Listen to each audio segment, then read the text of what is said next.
Class 12th के बच्चे ध्यान दें। आज आपके यहाँ जो एल्डिहाइड और कीटोन चल रहा था, जिनके रासायनिक गुण बताए जा रहे थे, आज उस चैप्टर का समापन होने जा रहा है, जिसमें बचा है कि एल्किल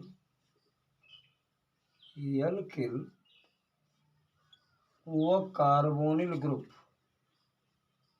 एल्किल व कार्बोनिल समूह के कारण अभिक्रियाएं। समूह के कारण अभिक्रियाएं।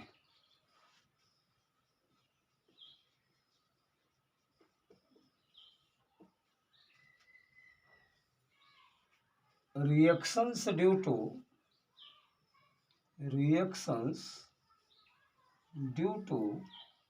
alkyl group and carbonyl group।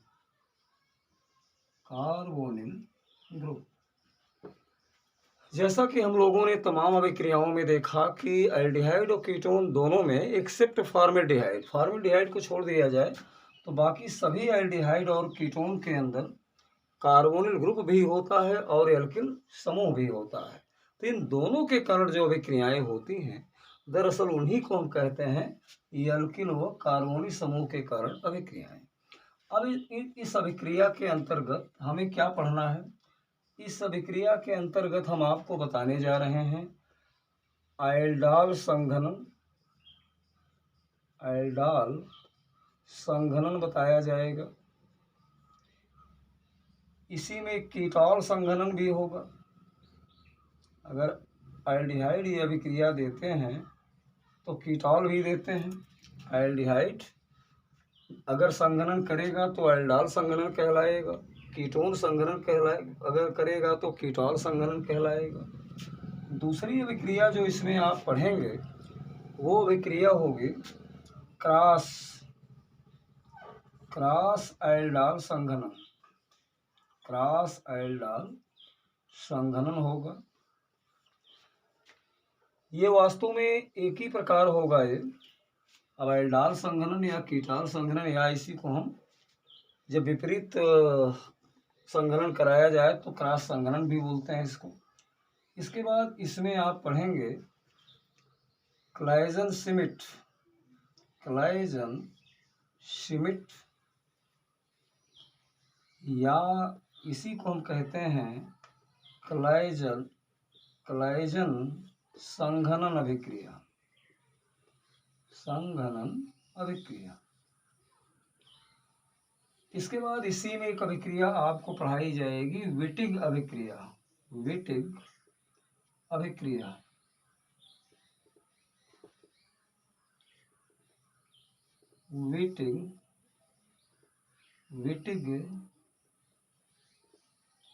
W से होगा, विटिक्स रिएक्शन।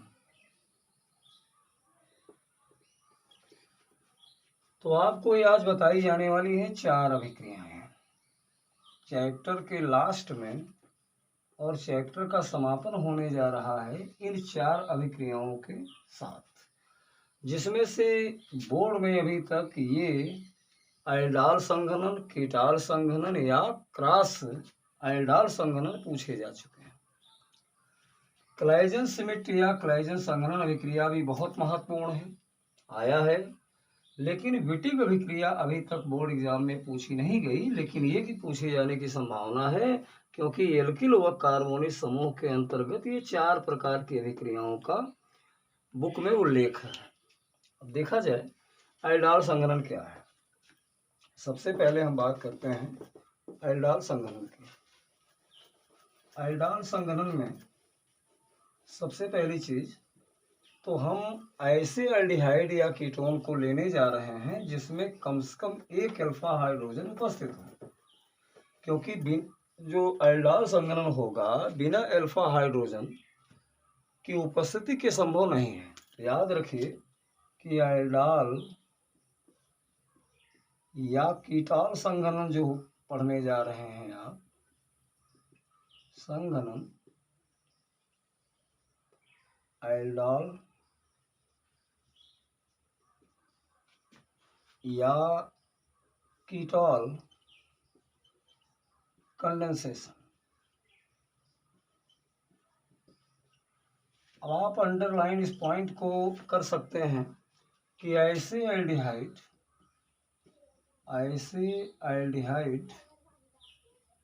या कीटोन जिनमें कम से कम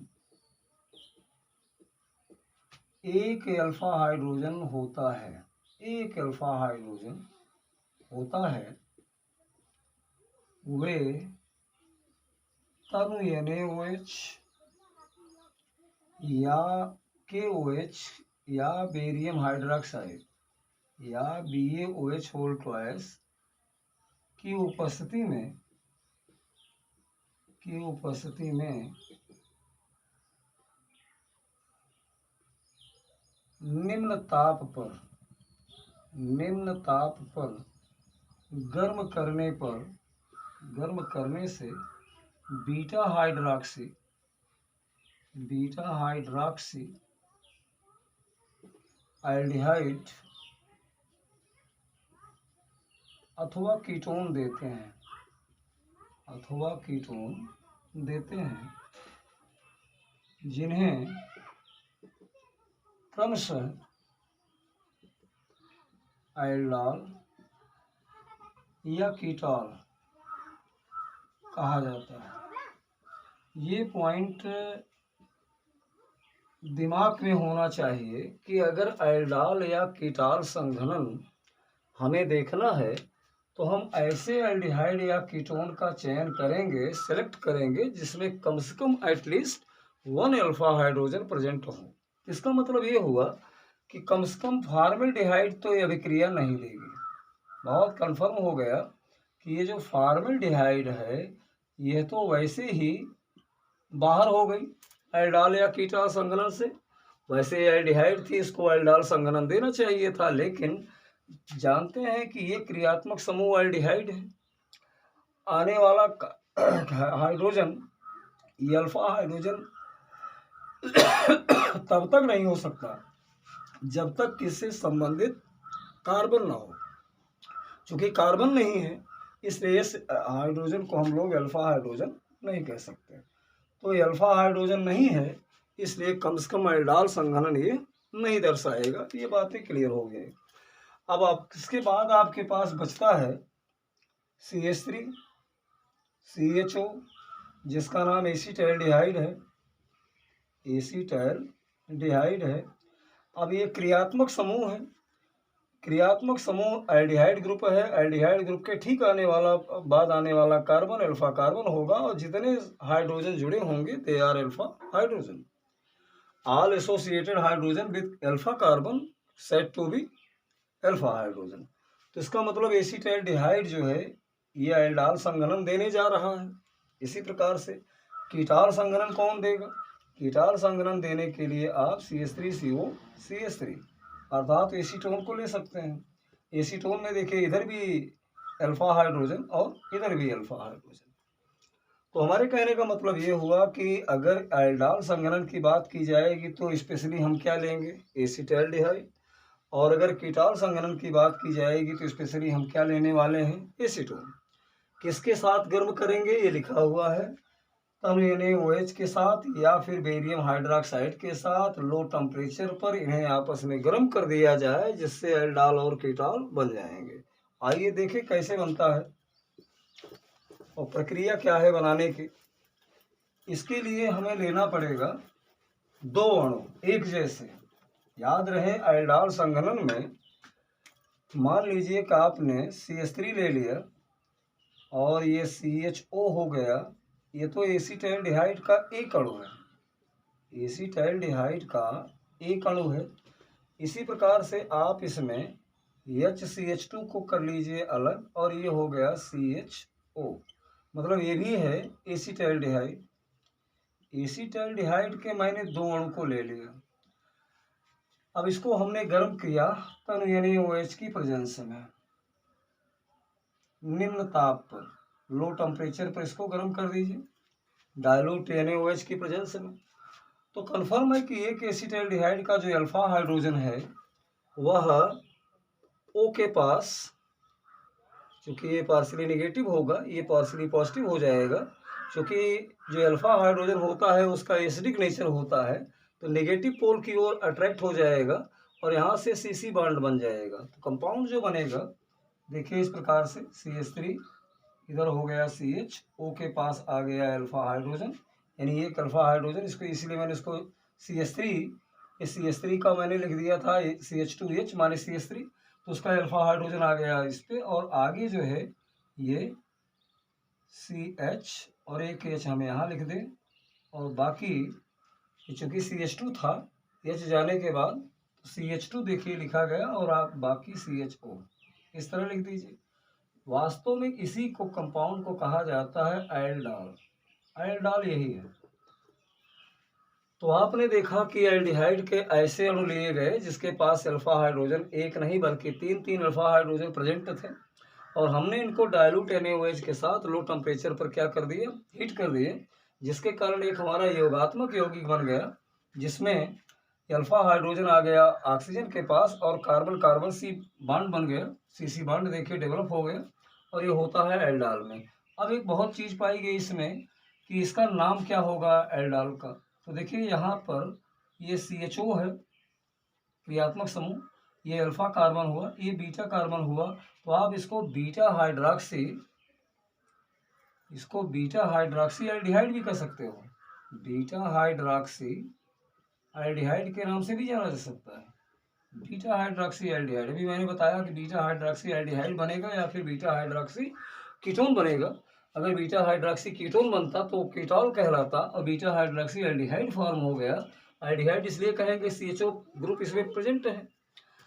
तो अब इस बीटा हाइड्रॉक्सी एल्डिहाइड को अगर कहीं मैंने गर्म कर दिया, ऑन हीटिंग गर्म कर दिया, तो यहाँ से OH और इसका H ये रिमूव हो जाएगा, निकल जाएगा, जल का एक अणु निकाल दीजिए, तो शेष कंपाउंड जो बना वो होगा CH3, इधर हो गया CH, लग गया डबल बॉन्ड, क्योंकि एक सिग्मा ही एक सिग्मा, दोनों सिग्मा फ्री होकर ही बीच में पाई बना लेंगे। ये हो गया CH और यहाँ हो गया CHO। इसको क्रोटनैल्डिहाइड बोला जाता है। इस कंपाउंड का नाम होगा क्रोटनैल्डिहाइड। तो क्रोटनैल्डिहाइड का फॉर्मेशन हुआ और इसके साथ निकल गया H2O।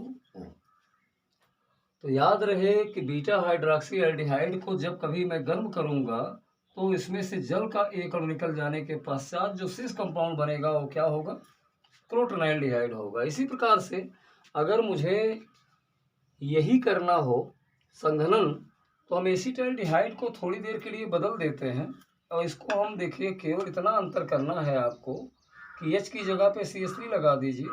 अब ये हो गया एसीटोन, एसीटोन हो गया। इसी प्रकार से यहाँ पर केवल ये यहाँ पर एक H को हटा करके आप यहाँ CH3 लगा दें, तो ये भी एक प्रकार से हो गया एसीटोन। अब तो एसीटोन के दो अणु हो गए। एसीटोन के दो अणु जो है तन बेरियम हाइड्रोक्साइड की प्रेजेंस में ले लीजिए। क्षार होना चाहिए, मीडियम क्षारीय होना चाहिए, क्योंकि अल्फा हाइड्रोजन एसिडिक होता है और इसे जाना है ऋण आवेशित ऑक्सीजन पर। तो जो डिफरेंस किया गया उसी डिफरेंस को लिख दें। H की जगह मैंने CH3 किया होगा और इस H की जगह पर मैंने CH3 कर दिया है। अब कुल मिला करके वे एल्डाल नहीं बल्कि कीटॉल बन जाएगा। अंतर सिर्फ इतना है, कीटॉल बन गया, अभी बीटा हाइड्रॉक्सी कीटोन कहलाएगा, बीटा हाइड्रॉक्सी कीटोन।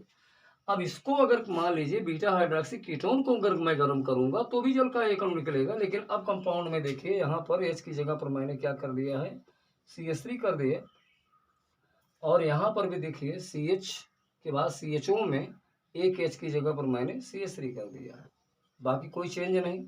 अब एक क्रोटनैल्डिहाइड न हो करके मेसिटिल ऑक्साइड हो गया, मेसिटिल ऑक्साइड का फॉर्मेशन हो गया।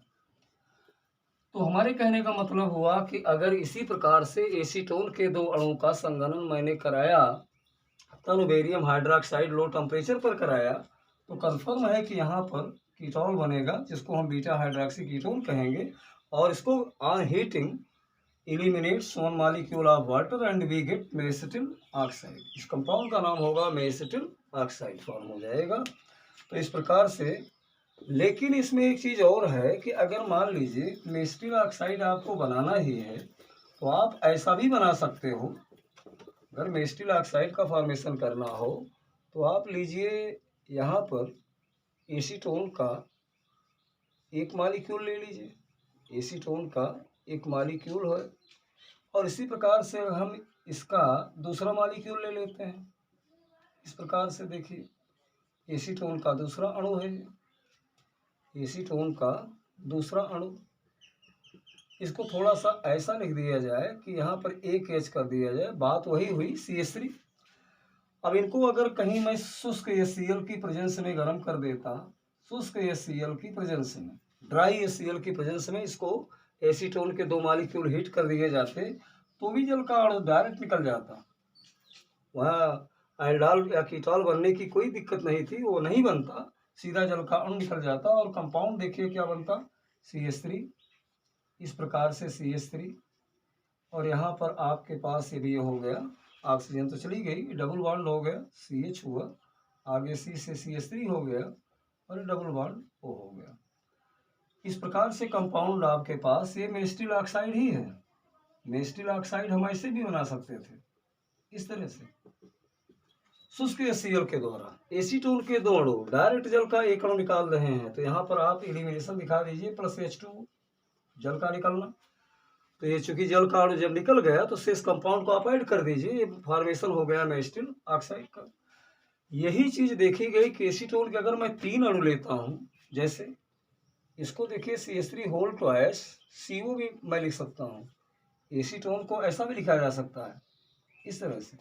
और दूसरा अणु अगर मैं ले लूँ, यहाँ पर H2CH, यहाँ पर CH3 डबल बॉन्ड O, और अगला अणु मैं फिर ले लेता हूँ इसी प्रकार से, यहाँ पर H2CH CH3 double bond O। अब एसीटोन के कितने अणु लिए गए, 3, एसीटोन का एक अणु, एसीटोन का दूसरा अणु, और एसीटोन का ये भी एसीटोन है, 3 अणु। एसीटोन के 3 अणुओं को लिया गया और 3 अणु को लेने के बाद इसको हमने शुष्क HCl की प्रेजेंस में गर्म कर दिया on heating with dry HCl। तो आप देखेंगे कि जल का एक अणु यहाँ से निकल जाएगा, जल का एक अणु यहाँ से निकल जाएगा। अब ये बन गया फोरान। इस कंपाउंड को अगर ऐड कर दिया जाए तो आप देखेंगे कि ये फोरान होता है, CH3 whole twice C double bond CH, आगे CH3 डबल बॉन्ड CH, फिर आगे CH3 डबल बॉन्ड O। इस कंपाउंड का नाम होता है फोरान। ये फोरान का फॉर्मेशन हो जाएगा। तो याद रखिए कि अगर कहीं मैं एसीटोन के 3 अणु आपस में ले लिया और वही उसी प्रकार से कराया तो ये कंपाउंड हो जाएगा, फोरान बनेगा। एसीटोन को अगर 3 अणु इस प्रकार से भी लिए जाएं, जैसे एसीटोन का अगर 3 अणु हमने ले लिया इस प्रकार से, 3 अणु एसीटोन का इस प्रकार से ले करके, ये एसीटोन के 3 अणु सीधा डायरेक्ट ले लीजिए, एसीटोन के 3 अणु, और इसको मैं सांद्र H2SO4 की प्रेजेंस में रख दूं इस प्रकार से, तो ये चक्रीकरण हो जाएगा, चक्रीयकरण, साइक्लाइजेशन हो जाएगा। और साइक्लाइजेशन होने के बाद जो कंपाउंड आपका होगा वो इस प्रकार से कुछ बन जाएगा। देखिए यहाँ पर CH3, यहाँ पर CH3, यहाँ पर CH3, ये हो जाएगा 1 2 3 4 5, 1 3 5, ये कंपाउंड बन गया 1 3 5 ट्राई मेथिल बेंजीन, और इसी को कहते हैं मेसिटिलीन। ये फार्मूला है मेसिटिलीन का, और इसके क्रिया में जल के 3 अणु निकल गए। तो अगर कहीं सांद्र सल्फ्यूरिक अम्ल द्वारा मैंने साइक्लाइजेशन करा दिया, यानी एसीटोन के 3 अणुओं को ले लिया, देन वी गेट एसीटिलीन। तो हमारे पास क्या मिल जाएगी, एसीटिलीन, जिसका IUPAC नाम क्या होगा, 1 1 3 5 ट्राई मेथिल बेंजीन, या इसका एक नाम मेसिटिलीन भी है। तो इस प्रकार से आपने देखा कि इस कंपाउंड में, ये कंपाउंड आपका एलिफैटिक है, एलिफैटिक कंपाउंड है, एलिफैटिक यौगिक है, यानी विदाउट बेंजीन रिंग लेकिन अब यहाँ जो कंपाउंड बना वो पूरी तरह से एरोमेटिक हो गया। तो इस कंपाउंड का, इस अभिक्रिया का बड़ा महत्व होता है कि एलिफैटिक यौगिक को जब कभी आपको एरोमेटिक यौगिक में चेंज करना हो, बेंजीन रिंग वाले कंपाउंड में, तो आप इसमें शांत सल्फ्यूरिक अम्ल द्वारा साइक्लाइजेशन करा दें, चक्रीकरण करा दें, जिससे कंपाउंड बन गया 1,3,5 ट्राइमेथिल बेंजीन। आइए चलते हैं इसके बाद हम क्लेजन श्मिट अभिक्रिया पर। दूसरी अभिक्रिया नहीं, इसी में एक चीज और भी बाकी है, क्रॉस एल्डाल संघनन। क्रॉस एल्डाल संघनन में देखें क्या होता है। दूसरी अभिक्रिया है क्रॉस एल्डाल संघनन। सेकेंड अभिक्रिया क्रॉस एल्डाल संघनन। इसमें क्या करते हैं, इसमें हम लोग करते हैं क्रॉस एल्डाल संघनन, कंडेंसेशन। इस अभिक्रिया में आप एक एल्डिहाइड, तो मैंने ये ले लिया CH3CHO, एसिटाल्डिहाइड, इसका नाम एसिटाल्डिहाइड है। और इस एसिटाल्डिहाइड में देखिए अल्फा कार्बन है, अल्फा हाइड्रोजन भी इसके पास है। लेकिन दूसरी हम एल्डिहाइड लेंगे जिसके पास कोई भी अल्फा हाइड्रोजन नहीं है, ये कंडीशन है इसके पास। ये वास्तव में एसिटाल्डिहाइड है और ये है फॉर्मेल्डिहाइड। इसमें दो भिन्न एल्डिहाइड हैं। तो क्रॉस एल्डाल संघनन में याद रखिए कि एक एसिटाल्डिहाइड आपकी ऐसी होगी जिसके पास अल्फा हाइड्रोजन है, और दूसरी एल्डिहाइड ऐसी लेना है जिसके पास कोई अल्फा हाइड्रोजन नहीं है। तो फिर इसमें होगा क्या, इस कंपाउंड में ये होगा कि यहाँ से ये अल्फा हाइड्रोजन है, ये अल्फा हाइड्रोजन का रिप्लेसमेंट सीधा विदाउट अल्फा हाइड्रोजन वाले पर हो जाएगा। बाकी से इस कंपाउंड को आप ऐसा लिखना है, तो ये कंपाउंड हो जाएगा देखिए इस प्रकार से।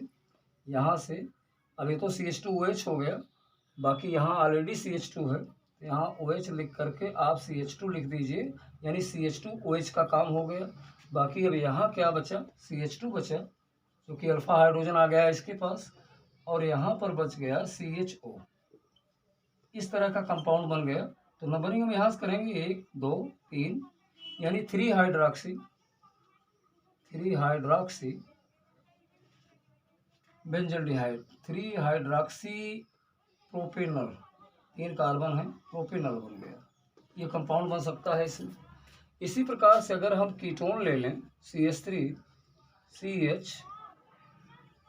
डबल बॉन्ड O, अगर मैं एसीटोन ले लेता हूँ और एसीटोन की क्रिया अगर मैं फॉर्मेल्डिहाइड से करा दूँ, क्योंकि इसमें भी अल्फा हाइड्रोजन है एसीटोन में, फॉर्मेल्डिहाइड में अल्फा हाइड्रोजन नहीं होगा, तो फिर ये आपस में चीज़ वही होनी है कि कहीं से भी एक अल्फा हाइड्रोजन यहाँ से यहाँ रिप्लेस कर दीजिए इसके पास, तो फिर वहाँ क्या बचेगा, ये हो गया आपका CH2OH, यानी OH CH2, तो CH2 तो है ही है, O के पास H आ गया अल्फा हाइड्रोजन, CH2OH हो गया।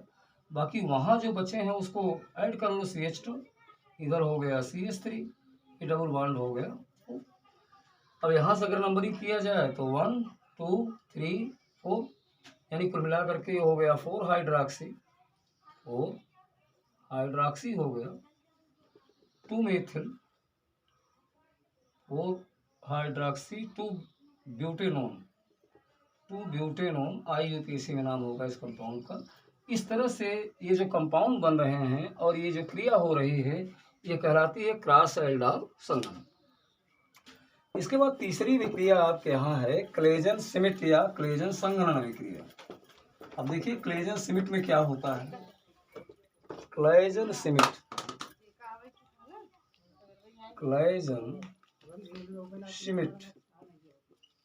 या क्लेजन संघनन